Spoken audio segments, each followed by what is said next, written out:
کہ محمد علیہ وصحبہ حقیقت علم القرآن وعلم۔ تم میں سے بہتر شخص وہ ہے جو قرآن سیکھتا اور سکھاتا۔ مکرمی و محترمی السلام علیکم۔ گزشتہ برس ماہ رمضان مبارک میں الائیڈ ہسپتال میں قرآن فہمی کے جس سلسلے کا آغاز کیا گیا تھا، الحمدللہ وہ باقاعدگی سے جاری ہے۔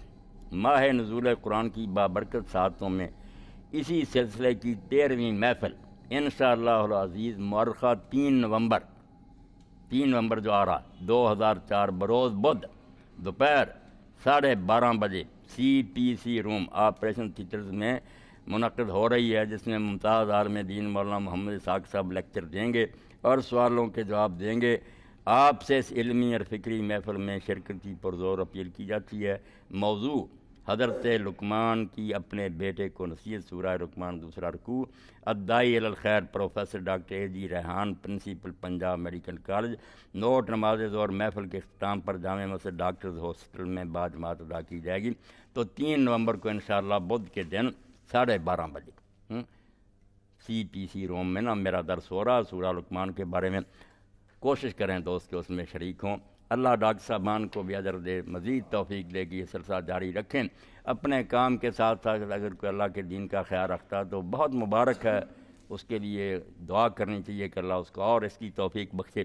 جی، تحریک اسلامی کے مرکز میں بننے والی مسجد، مدرسہ جات، ڈسپینسری اور دوسرے اداروں کی عمارات زیر تعمیر ہیں۔ اس فنڈ میں اپنی زکوٰۃ کا کچھ حصہ جمع کروا کر ثواب دارین حاصل کریں۔ تحریک اسلامی کے کارکنان لازماً توجہ کریں کہ مرکز کی طرف سے ان پر پابندی ہے کہ اپنی زکوٰۃ تحریک کے فنڈ میں جمع کرائیں۔ یہ اعلان آپ لوگوں تک پہنچ گیا۔ تحریک کے ساتھی تو لازماً یہ کریں اور دوسرے ساتھی بھی اس کار خیر میں حصہ لیں۔ یہ مرکز جو تعمیر ہو رہا ہے اس سے بڑی توقعات وابستہ ہیں۔ میری دعائیں ہیں کہ اللہ تعالیٰ اس کو نہ روشنی کا ایک منار بنائے، بچوں اور بچیوں کے اگر یہ اسکول اور کالج بن جائیں الگ الگ اور لائبریری قائم ہو جائے، تحقیقی ادارہ ہو جائے، تو بڑی دیرینہ خواہش ہے آئندہ نسل میں کچھ ایسی ٹیمیں پیدا ہو جائیں۔ تو یہ کام ہے دینی لوگوں کے کرنے کا، جس کو یہ چھوڑ بیٹھیں۔ تو اگر یہ ہو رہا ہے تو آپ اپنی زکوٰۃ میں سے بہت سا حصہ اس کو بھی دیں۔ انشاءاللہ یہ آپ کی خرچ کی زکوٰۃ کا سب سے بہترین مصرف ہوگا۔ ماسٹر صاحب کو دے کر حافظ صاحب کو رسید لے لیں۔ جی، اللہ اکبر۔ جی، فطرانے کے بارے میں ڈاکٹر صاحب کو کریں نا فیصلہ۔ جو تو باتیں ہیں نا کتابوں میں اس وقت آپ نے مقرر کی، اس کو تو لیں تو پھر تو 2.25 کلو گیہوں بنتا ہے نا، مگر آج 2.25 کلو گیہوں اگر بیچیں ہیں تو صبح اور شام کا کھانا کوئی آدمی اس سے کھا سکتا ہے۔ معمولی سے معمولی بھی کھائے تو کیا 10-15 روپے یا 35 روپے میں ایک وقت کا بھی مشکل سے کھا۔ ہاں، بہتر تو وہی بات نا جو اللہ نے قرآن میں کہی کہ طعام و مسکین ہونا چاہیے۔ جتنا تم آپ کھاتے ہو اوسط درجے کا، اس کا اندازہ کرو کہ صبح شام اگر کھاؤں میں کہیں تو کتنے پیسے لگے، اتنے تو ایک مسکین کو دینے چاہیے۔ ہاں، اصل میں تو مسئلہ یہ ہے۔ چلو 50 روپے اگر ہیں، 25 ہے تو مشکل بات، وہاں جا کر بیٹھتے ہیں نا، روٹی مانگتے ہیں اور سے پلیٹ ہے۔ چلو ایسا ہی ہونا چاہیے، جو تو غریب ہے نا وہ تو تھوڑا بھی دے دیں کوئی بات نہیں، نہ دیں تو ان بیچاروں کا تو اپنا گزارا ہے۔ جو دے سکتے ہیں وہ ہمت سے کام لیں، زیادہ دینے کی کوشش کریں۔